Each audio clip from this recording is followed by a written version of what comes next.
PTI ने election से जो है वो बायकॉट किया था, अभी जो ज़िमनी इंतखाबात हैं, फिर 2 हलकों में इलेक्शन लड़ भी लिया। तो ये सिलेक्टिव किस्म का बायकॉट था नहीं था, ये क्या था?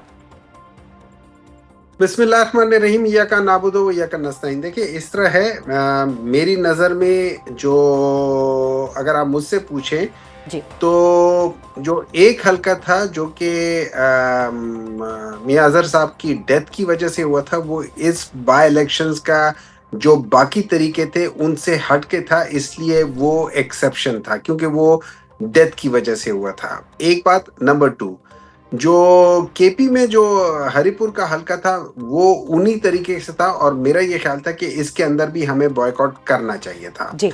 अच्छा, अब अगर आप मेरी दूसरी राय करें तो मैं मियां अजहर साहब के भी उसमें भी हमाद अजहर साहब को भी चाहिए था कि वो इसमें भी, चूंकि खुद भी नहीं थे ग्राउंड में और वो सारे थे, उनको भी इससे बॉयकॉट करना चाहिए था। वजह ये है कि इसमें जो धांधली थी ना वो अपनी बेहतरीन तरीके से हो रही थी। मैं आपको मिसाल दे देता हूँ। 3 हिस्सों में जो रिजल्ट्स आ रहे थे ना, खासतौर पर मैं हरिपुर की बात करता हूँ, जो पहला बाज रिजल्ट जो आए थे उसमें आपकी जो लोगों की, जो कहते हैं ना कि जो क्या कह सकते हैं उसे, जो टर्न आउट हुआ था वो 9% था, 10% से कम था।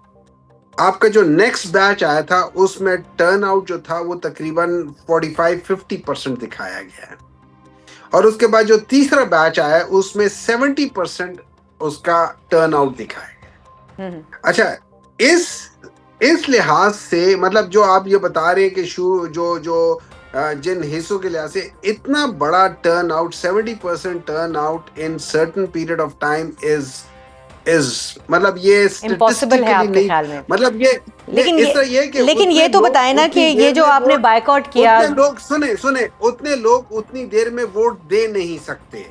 ठीक हो गया, आपका पॉइंट आ गया कि धांधली है। मैं धांधली पे वापस आऊंगी, लेकिन यहाँ पर ये जो बायकॉट वाली बात है, सुने मोमिन साहब मेरी भी तो सुने ना। ओवरऑल हाँ जी, मैं ये कह रही हूँ कि धांधली वाली बात पे हम वापस आते हैं, लेकिन ये जो बायकॉट की आप बात कर रहे हैं, तो बायकॉट आपने करके खुद नहीं हुकूमत को रास्ता दे दिया, नून लीग को रास्ता दे दिया कि आ जाएगी, आके इलेक्शन लड़े? और क्या ये सहूलतकारी का इल्जाम आप पे जो लग रहा है ये ठीक नहीं है? पूरी दुनिया में देखिए, पूरी दुनिया में जब आप किसी चीज को नापसंदीदा कहते हैं तो 2 काम कर सकते हैं, 3 काम कर सकते हैं। एक, आप उसको बिल्कुल बुरा भला सामने कहें या उसको जो है ना बजोरे उसे करें, और या फिर आप उससे मुंह फेर ले, उससे अलग हो जाए। मैं मिसाल दे देता हूँ।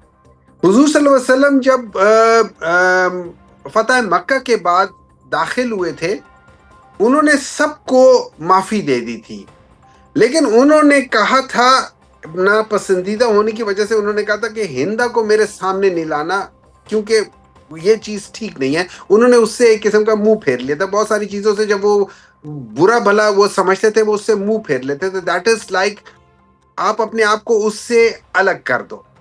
इस सिस्टम से, ये इलेक्टोरल सिस्टम से, और खास तौर पे इसी इलेक्शन कमिश्नर के जो बज़ाहिर जिसने एक्सट्रीम कर दिया धांधली की, और अब मुझे नहीं समझ आती कि वो अपने इस कॉन्शियस के साथ कैसे जिंदा रहता है या कैसे किस तरीके से वो और उसके घर वाले रहते हैं।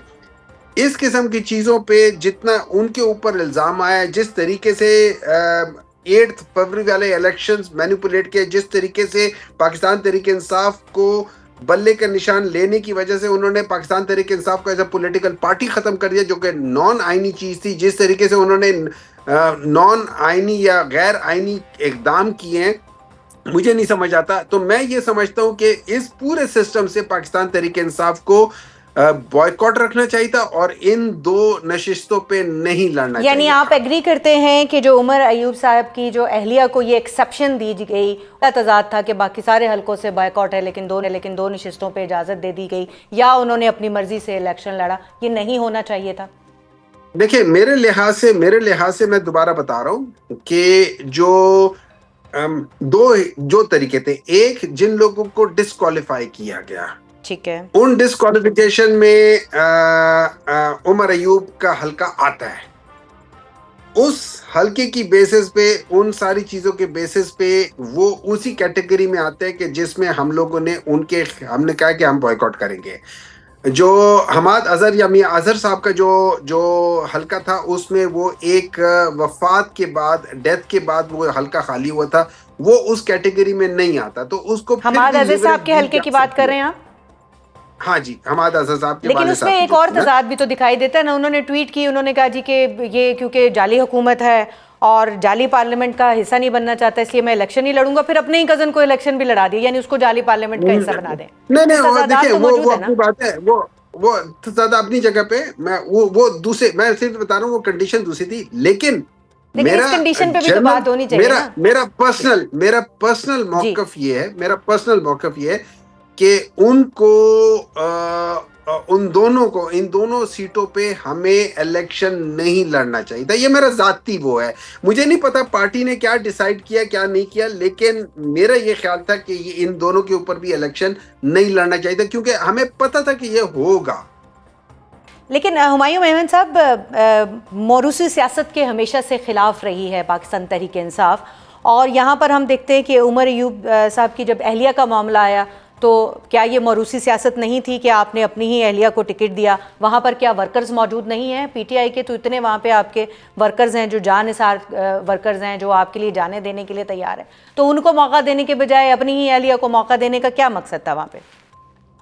देखिए, दो चीजें हैं। मैं इन प्रिंसिपल इन चीजों से एग्री करता हूं कि आपको ये मौरूसी सियासत नहीं होनी और मेरिट पे होनी चाहिए, लेकिन एट द सेम टाइम ये कंडीशन इस वक्त फर्क थी, इस वक्त इस जगह की कंडीशन फर्क थी, इस वजह से वो किया। और बहुत दफा ऐसे होता है कि एक अगर कोई दरमियान में कोई चीज प्रॉब्लम आ जाए तो आप उस फैमिली को फेवर दे देते हैं, कोई मसला नहीं है, लेकिन इन प्रिंसिपल मेरे लिहाज से अगर किसी ने कंट्रीब्यूट नहीं किया टुवर्ड्स द पॉलिटिकल पार्टी, और वो उसने पॉलिटिकल पार्टी कंट्रीब्यूशन, ये मतलब नहीं है कि उसने पैसे दे दिए, ये मतलब नहीं है कि वो चूंकि उसका भाई या उसका बाप या उसका जो भी है और उसने साल 1.5 साल गुजार के एकदम ऊपर आ जाए, नहीं, उसका मतलब ये कि उसने ग्राउंड लेवल पे काम नहीं किया, या यानी आप इत्तेफाक करते हैं कि वर्कर्स को जो है, वर्कर्स का पहला हक होता है जब टिकट वगैरह डिवाइड हो रहे होते हैं। इसमें एक और बात भी ऐड कर दीजिएगा सेनेटर साहब, एक और बात भी इसमें ऐड ज़रूर कीजिएगा कि अभी आपने धांधली का जिक्र किया, वहाँ पर केपी में सूबाई हुकूमत आपकी अपनी, इंतज़ामिया आपकी अपनी, वहाँ सारी हिरारकी आपकी अपनी, पीटीआई की हुकूमत है, और उसके बाद फिर धांधली का इल्ज़ाम लगाने का क्या मकसद है? वहाँ किसने धांधली की है आप लोगों की मौजूदगी में?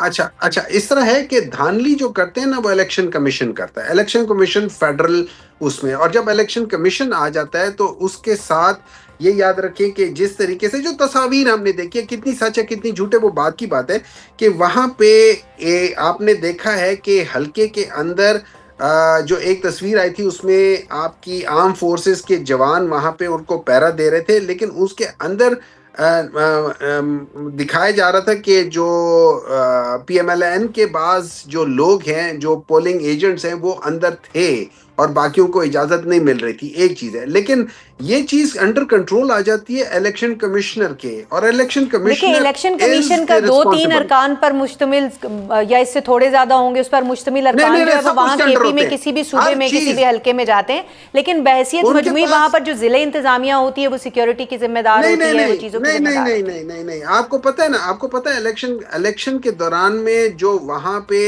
जो आपका जो थोड़ी सी तो सूबाई हुकूमत की भी नायली माने ना आप इसमें, अगर आप नहीं देखें समझते हैं कि आपका वो जेन्युइन है।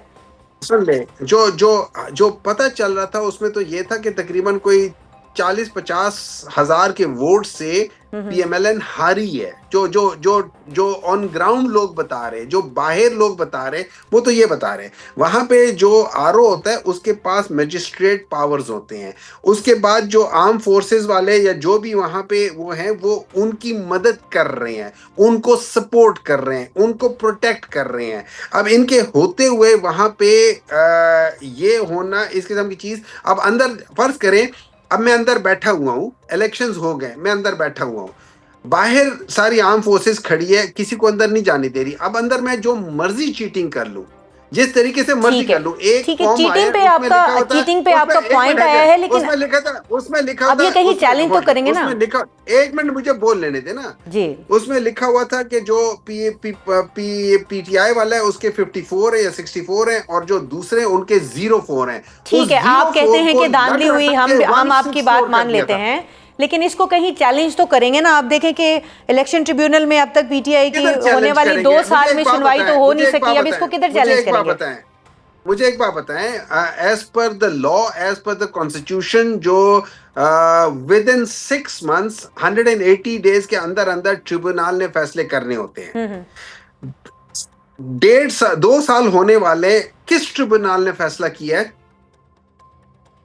आप क्या बात कर रहे हो? आप किस कोर्ट्स की बात कर रहे हो?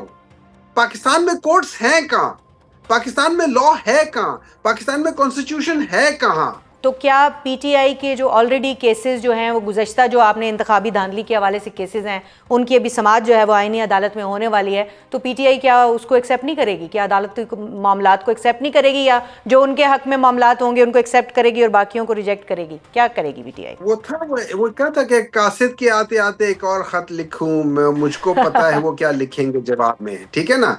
तो हमें पता है कि अदालत क्या गई, ये कॉन्स्टिट्यूशनल अदालत इज, मैं उसको कहना नहीं चाहता, इससे मिलते जुलता लफ्ज ही तकरीबन हो सकता है। आपने जस्टिस मंसूर अली शाह का वो पढ़ा है लेटर? जी बिल्कुल पढ़ा है। उन्होंने क्या लिखा हुआ है? मैं आपको एक और बात बताता हूँ। उनका लेटर जो है ना, जो उन्होंने लिखा हुआ है, वो दुनिया में अभी पढ़ाया जा रहा है कि यार ये चीजें होती हैं। मैं आपको एक बात बताऊं, इस मुल्क में जितना जुल्म अभी हो रहा है। फाइनली मुख्तसरन ये बताइएगा कि एनएफसी का 4 तारीख को इजलास होने जा रहा है, क्या जो हमारे वजीर आला साहब हैं केपी के, वो उसको अटेंड करेंगे या उससे भी जो है वो रूगर्दानी करेंगे? मुझे नहीं पता, ये आप उनसे पूछिए। I am not his spokes person. क्या उनको होना चाहिए? उसूलन उनको होना चाहिए वहां पे, एज ए चीफ मिनिस्टर वहां पे जाना चाहिए, लेकिन एट द सेम टाइम मैं चीफ मिनिस्टर, मैंने तो इसलिए पूछा कि पार्टी के अंदर मुशावरत तो होती होगी ना। मुझे बोल लेने दे ना, मुझे बोल लेने दे। मैं चीफ मिनिस्टर हूं और मुझे एक ओहदा दिया है इमरान खान ने, और इमरान खान ने कहा कि ये जाओ। अब ये बड़ा इंपॉर्टेंट बात है कि भाई एनएफसी के लिहाज से क्या है। तो मेरे लिहाज से मैं एटलीस्ट मैं ये चाहूंगा कि मैं अपने लीडर से मिल के ये बात करूं कि क्या करना है क्या नहीं करना, और उसके बाद जाके उस जगह पे बैठ के करूं। लेकिन ये लोग चूंकि मिलने नहीं दे रहे, तो आई डोंट नो, ये प्रेरोगेटिव फिर उसके पास ही है कि वो क्या जाना चाहता है, नहीं जाना चाहता। हो सकता है अगर मैं होता तो शायद मैं ना जाता, क्योंकि अगर मेरे लीडर से मेरी मुलाकात नहीं करवाते हो और आप समझते हो कि ये इतनी इंपॉर्टेंट चीज नहीं है कि जिसमें आपके लीडर से आप मुलाकात ना करवाओ मशावरत के लिए, तो फिर मतलब फिर आई डोंट नो।